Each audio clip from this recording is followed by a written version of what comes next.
During the course of filming the pilot, between 130 and 150 members of staff worked on constructing the sets.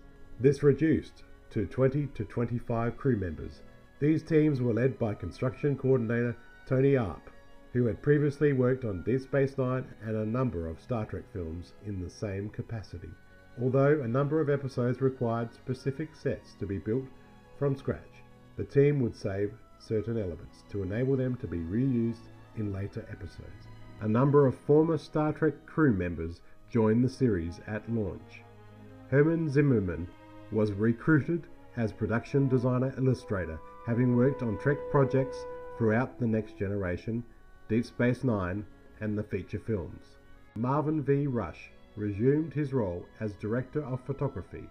This series did not use the traditional sound stages reserved for Star Trek, because one of the stages, which last held the Star Trek Voyager sets, was demolished following filming of the last Voyager episode, Star Trek Voyager Endgame. While many cast members from the Star Trek series have become typecast and often find other work aside from acting, these included Star Trek alumni such as LeVar Burton and Robert Duncan McNeil, who played Tom Paris on Voyager.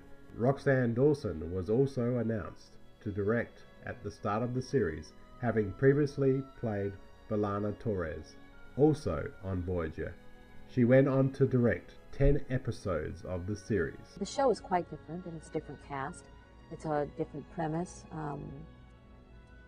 The show has a slightly different look, but I love that because I think we're trying to push the envelope a little bit more, and it allows me to be a bit more creative than I could have in Voyager. And I love what they're trying to do. What's wonderful too is directing one of the first episodes of Enterprise. You're right there as they begin to establish things. In my episode, it was the first time that anybody had been transported, and to be able to deal with what that is like for the first time. In my last episode, it was the first time that they saw food replicated, and to sort of play with those ideas. I mean, how wonderful to be there at the inception, sort of determining how things are going to be. It's great. Michael Westmore was once again the head of makeup for the series, and was joined by his daughter-in-law, Suzanne Westmore, who had previously been credited on Voyager as Suzanne Diaz. Ronald B. Moore returned once again as visual effects supervisor, a veteran of Trek productions since The Next Generation, and also worked on the feature film Star Trek Generations. At the start of the series, the show took some interesting turns and twists to the Star Trek universe, revealing that the Vulcans have withheld advanced technology from humanity since their first contact, concerned that humans were not ready for it. This has delayed human space exploration and caused resentment in Captain Jonathan Archer, whose father developed the Warp 5 engine but did not live to see it used. Enterprise was intentionally equipped with less advanced versions of technologies seen in previous series.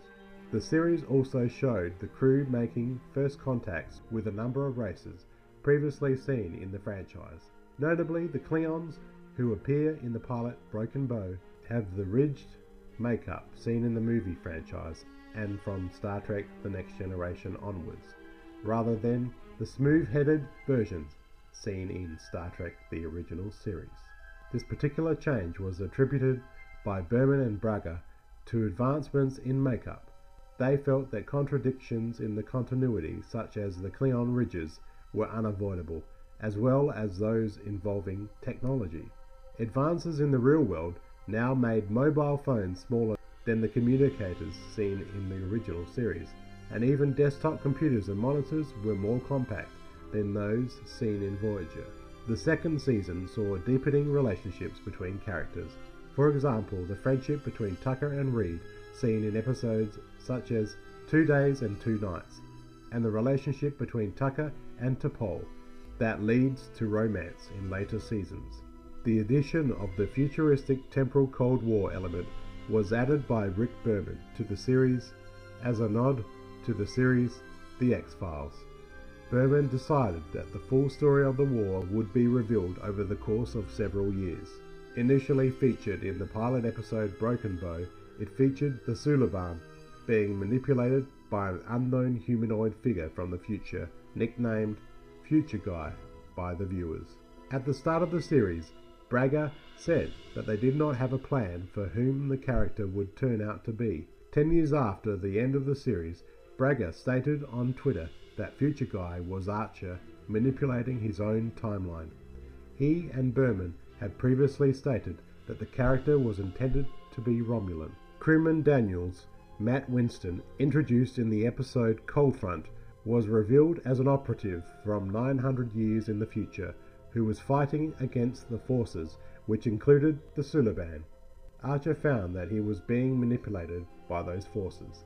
As Enterprise was blamed for the destruction of the mining colony in Shockwave, Daniels explained Archer's importance in history during a trip to the future in Azati Prime to witness the final battle against the Sphere Builders, aliens who were also manipulating the Xindi into attacking Earth during Archer's time period.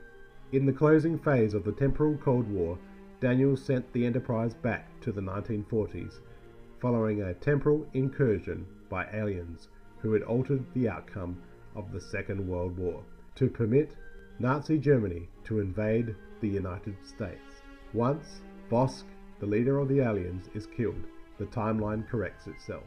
The series took a dark turn in Season 3 and introduced us to a new dangerous enemy called the Xindi. Braga and Berman created the season-long Xindi story arc, which began with the second season finale, The Expanse, and ran throughout the third season until it was resolved in the episode 0 Hour. It opened with an attack on Earth by a mysterious space probe, which killed 7 million people in Florida. As a result, the Enterprise is redirected to the unexplored Delphic Expanse to find the Xindi and stop a further attack which will destroy Earth.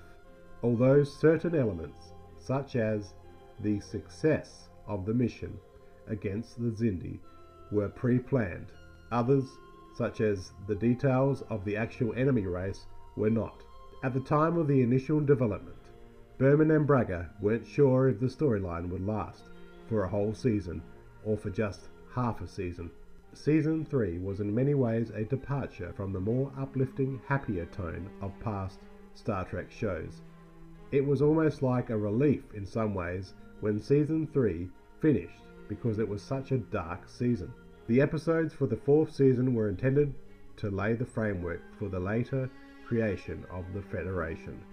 This was something that the cast said that they would have liked to see more of, with Scott Bakula later saying, "I would have loved to have been able to explore that journey to the Federation and their creation of it to a greater extent.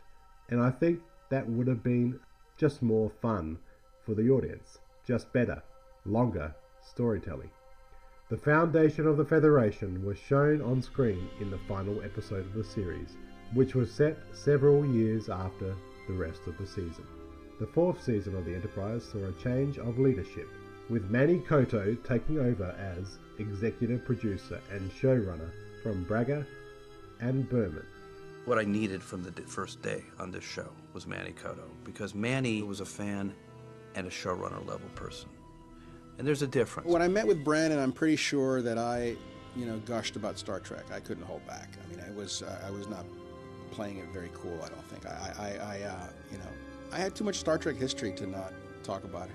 And I don't know how Brandon probably felt about it. I think Brandon is one of these guys who's, loves Star Trek, but is not a Star Trek nerd. He just isn't. If anything, that probably turned him off a little bit, the fact that I was such a Star Trek fan and nerd. I could tell that he was a fan of the show. He knew it. You can tell. I can always tell when someone knows the show well, really well, and when someone really doesn't know the show. And when someone pretends to know the show and they get hired, it's usually a disaster. He had previously come onto the writing staff during the third season. Koto was a fan of the original series and sought to link Enterprise closer to that earlier show. Braga and Berman remained on staff, with Koto describing the situation as having 3 showrunners. Koto set the direction for the final season, while the other 2 gave notes and feedback. Some recurring characters were played by actors who had previously appeared in Star Trek productions, with character actor Jeffrey Combs portraying the Andorian Sran, making his first appearance in the Season 1 episode, The Andorian Incident. I certainly knew of the Andorians from the original series because I'm a big fan of the original series. The original one, they were much more conniving kind of diplomats. The first script, The Andorian Incident, that I was given, these were sort of rebellious, downtrodden, bitter warriors who felt that they had gotten the short end of the stick for a very long time and were not very happy about it. I sort of more pinned my inspiration for the role on Jimmy Cagney, this little pugnacious little guy that will not take it, you know, and gives as good as he gets.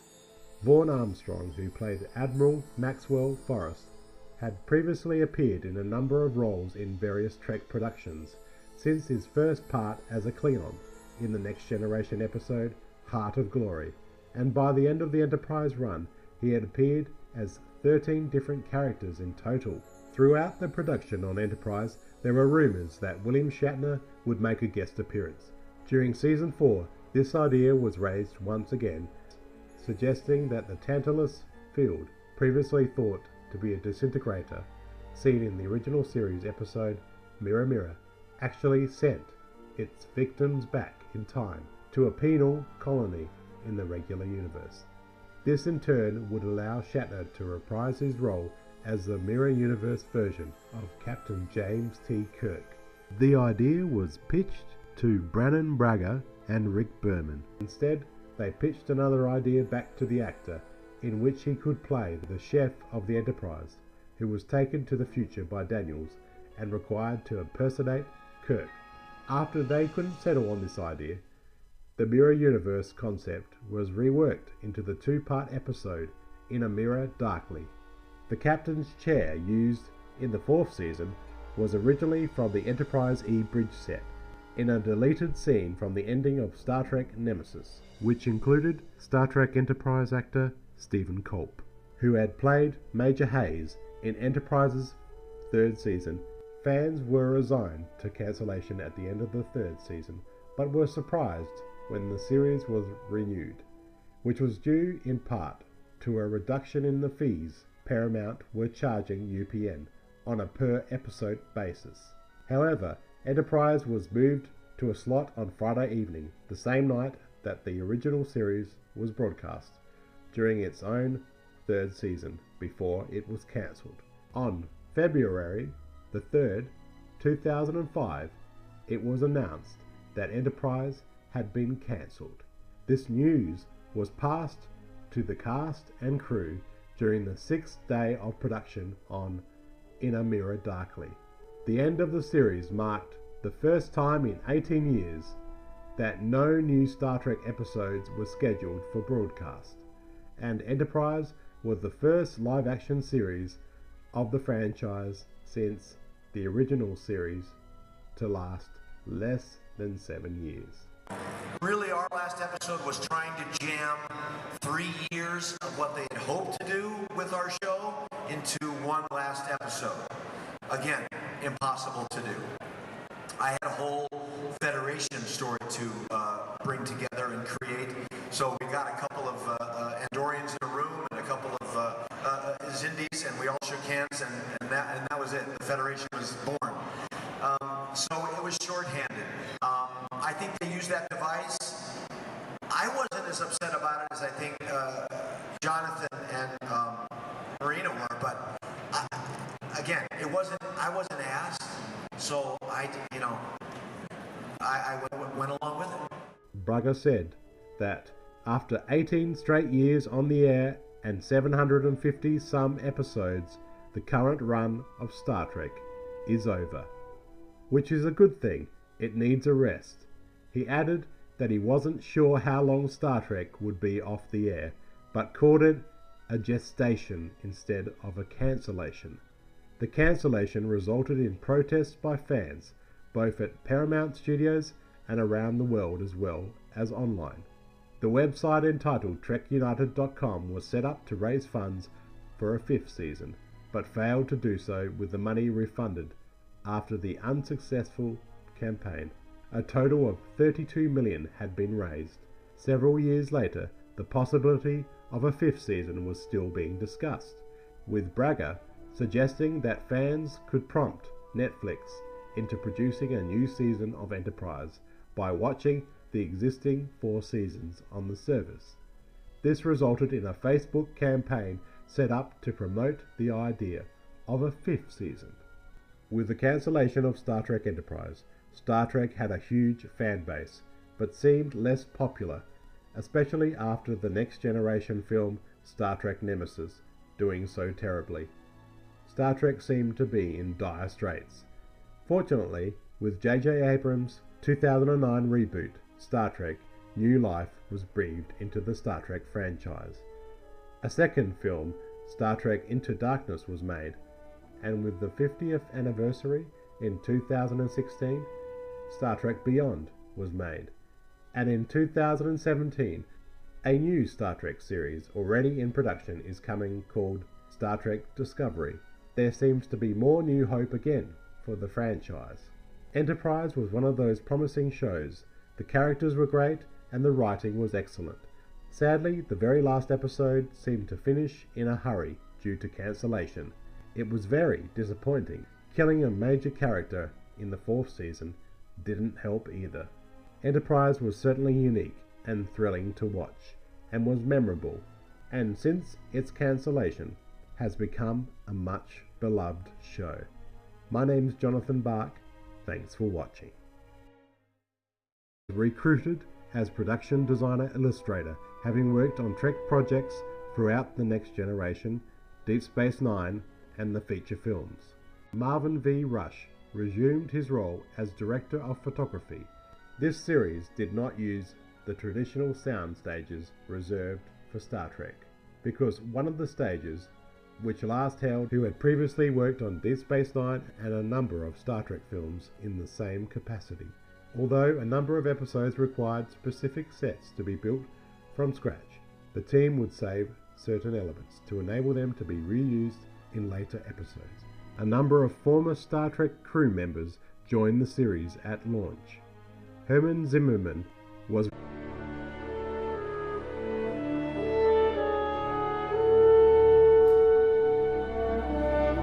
during the course of filming the pilot. Between 130 and 150 members of staff worked on constructing the sets. This reduced to 20 to 25 crew members. These teams were led by construction coordinator Tony Arp. The Star Trek Voyager sets was demolished following filming of the last Voyager episode, Star Trek Voyager Endgame. While many cast members from the Star Trek series have become typecast and often find other work aside from acting, these included Star Trek alumni such as LeVar Burton and Robert Duncan McNeil, who played Tom Paris on Voyager. Roxanne Dawson was also announced to direct at the start of the series, having previously played B'Elanna Torres, also on Voyager. She went on to direct 10 episodes of the series. The show is quite different, and it's a different cast. It's a different premise. The show has a slightly different